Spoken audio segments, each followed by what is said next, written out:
Hi everyone, আপনারা সবাই কেমন আছেন? আমি তো আপনাদের দোয়া এবং আল্লাহর রহমতে অনেক ভালো আছি। আমি আজকে আমার ভিডিওর লাস্টের দিকে একটু ইয়াম্মি ইয়াম্মি জিনিসপত্র দেখাবো। তো লাস্ট পর্যন্তই দেখবেন, আশা করছি ভালো লাগবে আপনাদের। তো আমি পারান ইয়াসমিন রুমে, আমার চ্যানেল রুমিস ফ্যাশনেবল হাউসে সবাইকে ওয়েলকাম জানাচ্ছি। আমি আজকে এখন দেখাচ্ছি সকালবেলা আমার ছেলেদের স্কুল খোলা হয়েছে, প্রায় 2 দিন হয়েছে। তো আজকে আমি ওদের জন্য টিফিন রেডি করছি। চিকেন ফ্রাই আর ব্রেড দিচ্ছি, আর হচ্ছে পানি দিয়ে রেডি করে দিচ্ছি। ওরা স্কুলে যাবে একটু পরে। আর আমাদের নাস্তা খাওয়া শেষ। হ্যাঁ, রুটি ছিল আর ভাজি ছিল, সেটা করে ওদেরকে বিদায় দিয়ে অন্যান্য কাজগুলো করব। তো কি কি করছি ঘরের কাজ সেটাও আমি শেয়ার করছি, কারণ আপনাদের সাথে শেয়ার করতেই ভালো লাগে। আর একটু একটু কাজগুলো দেখালে হয়তো আপনাদের কারো উপকারেও আসতে পারে। আমার মতো হয়তো আপনাদেরও একটু একটু করতে ইচ্ছে করবে, কারণ কারো কাজ দেখলে মানে কেউ কাজ করতে দেখলে তখন নিজেরও কাজের স্পিরিট বাড়ে এবং করতেই ইচ্ছে করে। অনেক সময় অনেক কিছু অলসতার কারণে করা হয় না। তো কেউ করতে দেখলে তখন মনে হয় যে না, আমিও তো করা উচিত, এরকম আর কি। যাই হোক, এখন মুত্তাকি মুনতাসির রেডি হয়ে গিয়েছে, ওরা স্কুলে যাচ্ছে। তো অনেক লম্বা ছুটি কাটিয়ে ওরা আসলে স্কুলে যাচ্ছে। পরীক্ষা ওদের 22 তারিখ থেকে। তো পরীক্ষার প্রস্তুতি আর হচ্ছে স্কুল তো খুলেছে, বাট সিলেবাস শেষ, এখন রিভিশন চলছে।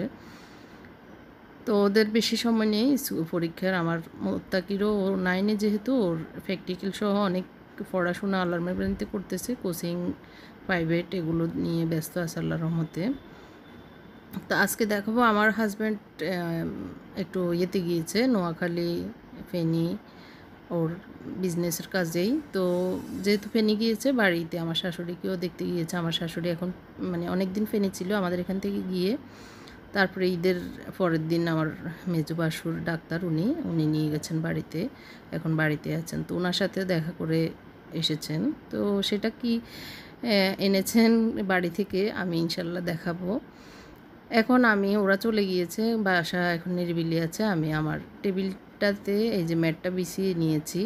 এটা হলো অনেক পুরনো ম্যাট। ওই দিন আমি আমার রান্নাঘরের যে ইয়েতে ক্যাবিনেটগুলোতে অনেক আগের পুরনো, সেটাও ইয়ে ছিল, প্লাস্টিক রেক্সিন আর কি। সেটা দিতে গিয়ে এটাও দেখলাম যে আছে, একটু বের করে মন চাইলো বিছাতে। এটা অনেক পুরনো। তো আমি ভালো করে নিচে মানে ফ্লোরে বিছিয়ে ক্লিন করে পরিষ্কার করে ভিজে রুমাল দিয়ে সাবানের পাউডার দিয়ে মুছে তারপর টেবিলে বিছিয়েছি। তো এই যে পাটের এই ইয়েগুলো মানে পাতিলের নিচে বা প্লেটের নিচে রাখার এগুলো দেখতে ভালোই লাগে। আসলে আমি আগে ইউজ করেছিলাম স্টিলেরগুলো, সেগুলোতে অনেক সময় পাতিল এনে রাখলে কিন্তু পড়ে যায়। এগুলোতে তেমন পড়ে না, এমনিতেই মানে খুব সুন্দরভাবে সেট হয়ে বসে থাকে। যাই হোক, এখন আমি চলে এসেছি আমার ড্রয়িং রুমে এই যে পর্দাগুলো আসলে দেখতে ভালো লাগছিল না, মানে এখানের সাথে বেশি একটা মানে সোফার সাথে ম্যাচিংটা ভালো হয়নি। তো খুলবো খোলা হচ্ছে না, আর ঈদ চলে গিয়েছে, ঈদ মোবারকও এখনও খোলা হয়নি। তো আজকে একটু সুযোগ পেয়েছি, তো ওরাও চলে গিয়েছে স্কুলে। তো এর ভিতরে আমি পর্দাগুলো খুলে ভাঁজ করে নিয়েছি, আর এই যে এই হ্যাঙ্গিংগুলো খুলে আমি রেখেছি। আমি আমার কাবার্ডে রেখে দিব, আবার ইনশাল্লাহ সময় মতো লাগাবো। তো এই যে খুলে নিয়েছি, এখন খালি ওয়ালটা। এখানে আমি ওয়ালপেপার ব্যবহার করব, এই ওয়ালপেপার লাগাবো, তো তখন দেখাবো। তো এই পর্দাগুলো ধুয়ে আয়রন করে এনেছিলাম, কদিন আসলে লাগাবো করে লাগানো হয়নি। তো আজকে লাগিয়ে ফেললাম। এখন 11:30। আমার মুনতাসিরের 11টা থেকে স্কুল। তো মুত্তাকি নিয়ে গিয়েছে, ওরও প্রাইভেট আছে, এই জন্য কোচিং। এই জন্য রোদ, বাইরে আলো, রোদ আর গরম তো মাশাল্লাহ ভালোই পড়ছে। আর এখানে ডাইনিং রুমের এগুলো ভাবতেছি খুলে ফেলবো, কিন্তু আবার ভাবলাম যে থাক, এগুলো এই ওয়ালটাতে অত বেশি খারাপ লাগছে না। তো এই জন্য রেখে দিয়েছি, এগুলো আর খুলিনি। আর এটা হলো আমার মুনতাসিরের রুমে, ওর পর্দাগুলো লাগাবো হয়ে উঠতেছে না, তো আজকে লাগিয়ে ফেলতেছি। তো এর ভিতরে বুয়া এসে ওর ঘর মোছা আর থালাবাটিগুলো ধুয়ে ও চলে যাচ্ছে। এখন আর ওরও কাজ নেই। আমার বাসায় মোটামুটি সব কাজ শেষ। এখন শুধু রান্না-বান্নাই বাকি আছে। রান্নাটা করব। সকালবেলা আজকে আগে মানে সকালেই রান্না করে ফেলতাম। ইদানিং একটু লেট হচ্ছে ঈদের পর থেকে। তো এখন আমি প্রায় 11:30 বেজে গেছে। এখন এসেছি। বাসায় কেউ নেই রান্না করতে। তো একটু তাড়াহুড়ো করে রান্না করছি, কারণ আবার স্কুলে যাব আর একটু বাইরেও কাজ আছে এইজন্য। তো এইজন্য আমি প্রেশার কুকারে রান্না করছি। তো সেটা ভাবলাম যে আমার ভিউয়ার্সদের জন্য শেয়ার করি। কোনো ভিউয়ার্সের হয়তো উপকারে আসতে পারে। তো আমি প্রেশার কুকারে কীভাবে রান্না করছি, যে আমি প্রথমে ঝোলের ভিতরে মানে একটু পানির ভিতরে আমি হলুদ, মরিচ, পেঁয়াজ, রসুন আর হলো চিংড়ি মাছ দিয়ে রান্না করছি। তো ঝোলটা একটু বলক আসার পরে চিংড়ি মাছটা দিয়েছি। চিংড়ি মাছটাও একটু কষানোর পরে আমি কুমড়াটা দিয়ে দিয়েছি। তো রসুনটা একটু পরে দিয়েছি, দেখতে পেরেছেন। তো এটা দিয়ে এখন আমি ঢাকনাটা লাগিয়ে দিব। তো এভাবে করলে প্রেশার কুকারে রান্না করলে একটু তাড়াতাড়ি রান্না হয়ে যায় আর নিশ্চিন্তে, আর বেশিক্ষণ রান্নাঘরে থাকতে হয় না। রান্নাঘরে এখন আমার কোনো কাজ নেই, সব কিছু গুছানো হয়েছে, শুধু রান্নাটুকুই বাকি আছে। তো আজকে কুমড়া রান্না করব, যেহেতু আমার হাজব্যান্ড নেই আর আমরা মা ছেলে 3 জন। আমার মুবাসিরও ওরা বসাতে গিয়েছে, তো ওরা রাতে আসবে। তো এখন আমি কুমড়া রান্না করছি আর মুরগি রান্না করব। তো আমি একটা বাটিতে আদা রসুন দিয়ে দিয়েছি, কারণ আমি প্রেশার কুকারে রান্না করব। আমার কুমড়াটা বসিয়ে আমি এখন এটা মেখে নিচ্ছি, মানে একটু ম্যারিনেট করে রাখবো। তারপর কুমড়াটা হয়ে গেলে ওই প্রেশার কুকারে আমি মাংসটা বসাবো, কারণ আমার প্রেশার কুকার আছে অনেকগুলো, আবার আরেকটা লাগালে তো আবার ধুতে হবে এই জন্যই। তো এই যে শীষ এসে গেছে, এটা আমি বন্ধ করে দিচ্ছি, কারণ এক শীষেই হয়ে যাবে। কুমড়া তো অত বেশি ইয়ে করতে হবে না।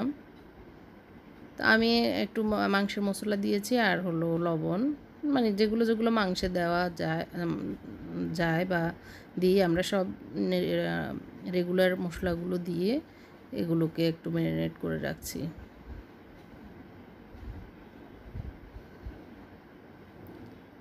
আর একটু দিয়ে দিচ্ছি আমি আজকে দধি, মানে টক দইটা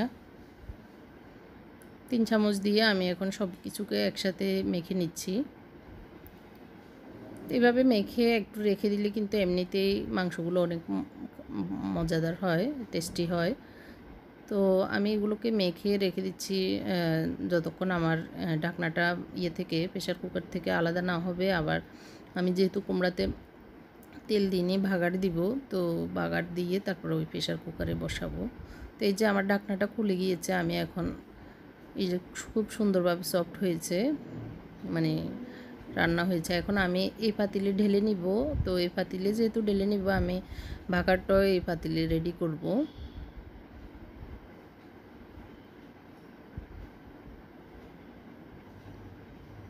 তো আমি গতকালকের ব্লগে দেখিয়েছিলাম আমার রান্নাঘর ক্লিনিং, আর হচ্ছে একটি ওষুধ দিয়েছিলাম তেলাপোকার জন্য। অনেক আপুরাই কমেন্ট করেছেন, অনেকে বলেছেন ভালো এই হিটটা, অনেকে আবার বলেছেন কিছু কিছু বলেছেন যে যায় না, আবার হয়ে যায়। তো দেখা যাক, আমি আরও 2 দিন অপেক্ষা করি, তারপর আপনাদেরকে রেজাল্ট শোনাবো। এই যে কুমড়াটা আমি ভাগাড়ের ভিতরে ঢেলে দিয়েছি, এখন একটু সফট করে নিব, কারণ দেখতে বেশি বড় বড় মনে হচ্ছে। টুকরোগুলোকে একটু মানে কাঠি দিয়ে নেড়ে ভেঙে দিব। আর এখন কাঁচামরিচ দিয়ে দিচ্ছি উপর দিয়ে, আর একটু চিনি দিয়ে দিব, কারণ কুমড়াটা বেশি মিষ্টি না, মানে একটু মিষ্টি মিষ্টি ভালো লাগে কুমড়াতে। বেশি একটা ইয়ে থাকলে বা মানে মিষ্টি না হলে কিন্তু ভালো লাগে না। তো মিষ্টিটা দিয়ে আমি একটু বলক আসলেই বন্ধ করে দিব। তো এই যে বলক মোটামুটি চলে এসেছে, আমার রান্নাও শেষ, কারণ রান্না তো আগেই হয়েছে, বাগারটাও দেওয়া হয়েছে।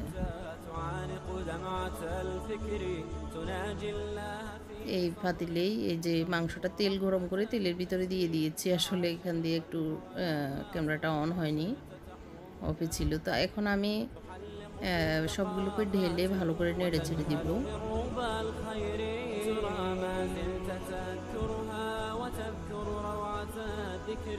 فيهدي القلب ألحانا شذاها يفوح بالصدر ويصفو العلم أطراقا ويسقي دوحة العمر فيمحو।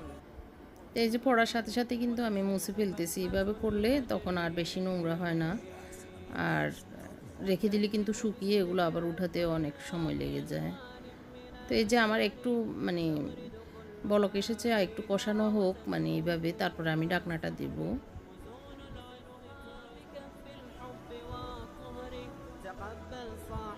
আমি যে বাটিতে ম্যারিনেট করেছিলাম সেই বাটিতে আমি একটু পানি দিয়ে ধুয়ে একটু পানি দিয়ে দিয়েছি। তো আর পানি দিব না, আর কিছু করব না, এভাবে হয়ে যাবে। আমি এখানেও একটা শীষ দিয়ে নামিয়ে নেব।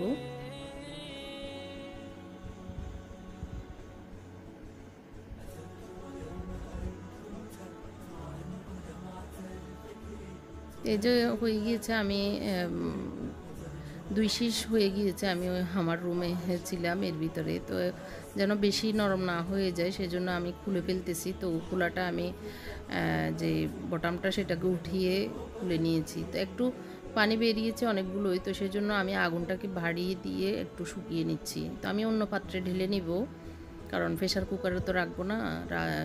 হ্যাঁ, আবার মাংস নিতে অসুবিধা হয় প্রেশার কুকারে রাখলে। তো আমি এই পাতিলে নিয়ে নিচ্ছি। এটা এই পাতিলে মানে স্টিলের এই পাতিলগুলোতে নিয়ে নিলে পরে দেখা যায় টেবিলেও নিলে আর দেখতে খারাপ লাগে না, টেবিলে বাটির মতো মনে হয়।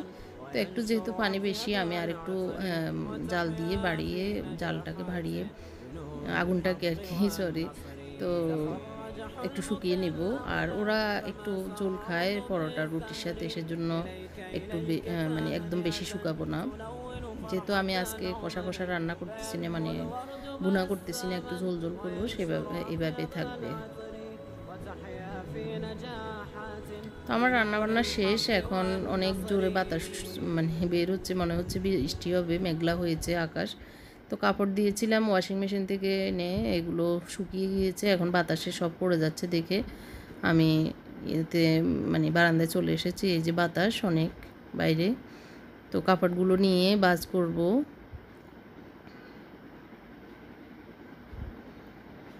মাঠে ছেলেরা খেলতেছে এখন, মানে বিকেলে হয়ে গিয়েছে, আমি খেয়ে নিয়েছি। আর এর ভিতরে আমার মুনতাসিরকেও নিয়ে এসেছি স্কুল থেকে। ও স্কুল থেকে এসে এখন একটু রেস্ট নিচ্ছে। আসলে বৃষ্টির কারণে প্রকৃতি অনেক সুন্দর, সবুজ, ভালোই লাগে। তো এখন হচ্ছে রাত প্রায় 2:30টার সময়। আমার হাজব্যান্ড বাড়ি থেকে এসেছে, মানে গ্রাম থেকে। তো আমার ছেলে মুবাশির সহ। তো কী কী এনেছে এই যে দেখতেই পাচ্ছেন, অনেকগুলো শাক, পুঁই শাক, কুমড়ার শাক, মিষ্টি কুমড়ার শাক, কলমির শাক, আর হচ্ছে আমরুজ, আর এই যে কর্মুচা আপনারা কে কে খেয়েছেন আর আপনাদের কাছে কেমন লাগে, কার কাছে কেমন লাগে আমাকে জানাবেন। আমার থেকে একটু ভালো লাগে না, অনেক টক। তো আপনাদের কাছে যদি ভালো লাগে এই কর্মচাটা, আমাকে কমেন্ট করে জানাবেন কেমন লাগে আপনাদের। আর হলো এই যে কাঁঠাল, বিশাল বিশাল কাঁঠালগুলো বাড়িরই। তো নারিকেল আর হলো ডাব, এগুলো এনেছে। তো এই যে আসলে দেখতে মনে হচ্ছে ক্যামেরাতে ছোটোই, আসলে বাস্তবে অনেক বড়। এত বড় কাঁঠাল খাওয়া আসলে অসম্ভব। তো বুয়া আছে, নিচে দারোয়ান আছে, ওদেরকে দিব আশা করি। আবার আমার ছোটো ভাইয়েরা আছে, ওদেরকেও পাঠাবো, এই আর কি। আর হচ্ছে এখন টেবিলে যে কার্টুনে মিয়ামি থেকে আমাদের ফেনী নোয়াখালী হাইওয়ে রোডে কিন্তু অনেক ফেমাস একটা হোটেল, সেটা আমরা প্রায় আজকে 15-20 বছর পর্যন্ত ওই হোটেলে যাওয়া আসার সময় খাই। তো ওরা আসার সময় মানে খাবার খেয়েছে, তো আসতে আমাদের জন্য আবার নিয়ে এসেছে। তো সেটা কি এনেছে আপনারাই দেখলেই বুঝতে পারবেন। তো আমার মতটাকেই খুলে ও এখন রেডি করতেছে। আমার হাজব্যান্ড আর আমার ছেলে ওরা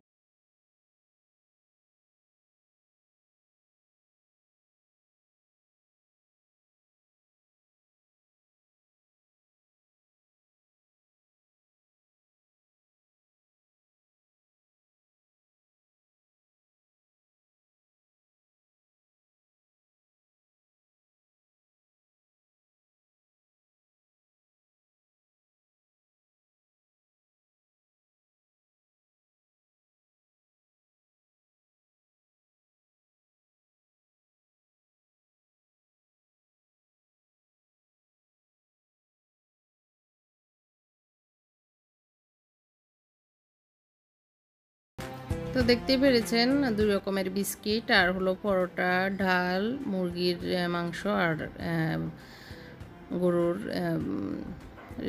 রেজালা টাইপেরই মানে বিফ ভুনা। তো সেগুলো আমি এখন ঢেলে নিচ্ছি। তো আমরা একটু খাবো, কারণ আমাদেরকে ফোন করে বলেছে তোমাদের যদি খেতে বেশি না থাকে, খিদা না থাকে, একটু থাকো, আমরা আসতেছি খাবো। তো আমার মুনতাসির ও পরোটা খেয়ে ঘুমিয়ে গিয়েছে, আমরা মা ছেলে একটু খাবো। তো আই হোপ আপনাদের আজকের ভিডিও ভালো লেগেছে। ভালো লাগলে লাইক কমেন্ট করবেন, জানাবেন কেমন হয়েছে। আল্লাহ হাফেজ, আসসালামু আলাইকুম।